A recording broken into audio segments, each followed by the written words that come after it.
ട്രംപിന്റെ ശാപവാക്കുകൾ കൊണ്ട് നാറ്റോ രാജ്യങ്ങൾ പൊറുതിമുട്ടിയിരിക്കുന്നു.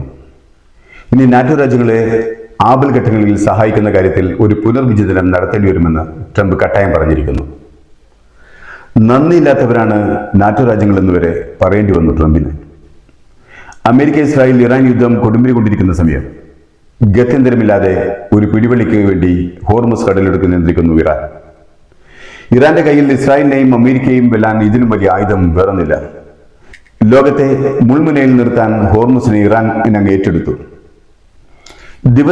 ദിവസവും ഏകദേശം 17 മുതൽ 20 മില്യൺ ബാരൽ വരെ എണ്ണ ഇവിടെ കൂടി കടന്നു പോകുന്നുണ്ട്.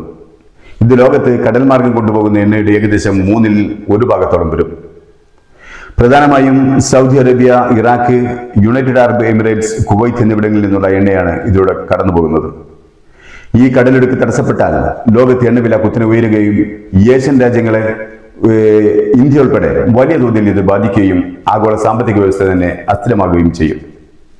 ഇറാൻ ഹോർമുസ് കടലിടുക്ക് നിയന്ത്രിച്ചതോടെ ലോകം പകുതി നിശ്ചലമായി. അടുക്കളകൾ വരെ ട്രംപിനെ പിരാഗി, ഹോട്ടൽ വ്യവസായങ്ങൾ വരെ നിശ്ചലമായി.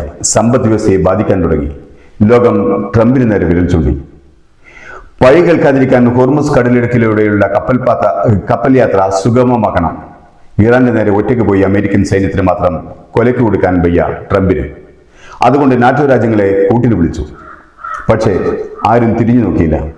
ബ്രിട്ടൻ, ചൈന, ദക്ഷിണ കൊറിയ, ഫ്രാൻസ് ഇവരെല്ലാം യുദ്ധക്കപ്പലുകൾ അയക്കുമെന്ന് ട്രംപ് അണ്ണൻ വലിയ വായിൽ പറഞ്ഞു. ബ്രിട്ടൻ പറഞ്ഞു, ഇത് നാറ്റോ രാജ്യങ്ങൾ ഇടപെടേണ്ട വിഷയമല്ല. അമേരിക്ക തുടങ്ങി വെച്ച യുദ്ധം അമേരിക്ക തന്നെ തീർക്കട്ടെ. മാത്രമല്ല, നികുതി വിഷയത്തിൽ ട്രംപ് നാറ്റോ രാജ്യങ്ങളെ മൂക്കുകൊണ്ട് ക്ഷാവരപ്പിച്ചതാണ്. ആരും തിരിഞ്ഞു നോക്കിയില്ല. അവസാനം ട്രംപിന് ദേഷ്യവും സങ്കടവും വന്നു. ട്രംപ് നാറ്റോ രാജ്യങ്ങളെ മുഴുവൻ ശപിച്ചു. ഒരുപാട് പ്രതിസന്ധി ഘട്ടങ്ങളിൽ സഹായിച്ചതാണ്, ആ നന്ദി പോലും കാണിച്ചില്ലെന്ന് വിലപിച്ചു. എന്തു തന്നെ പറഞ്ഞിട്ടെന്താ, ട്രംപിന്റെ വണ്ടിക്ക് തലവെച്ചു കൊടുക്കാൻ ട്രംപിനെ പോലെ ഭ്രാന്ത് മറ്റുള്ളവർക്കും വേണ്ടേ? ഒരു ചൊല്ലുണ്ട്, ഒരരിശത്തിന് കിടത്തി ചാടിയാൽ 16 അരിശത്തിന് കയറാൻ പറ്റൂല എന്ന്. ആ അവസ്ഥയിലാണ് ട്രംപ് ഇപ്പോൾ.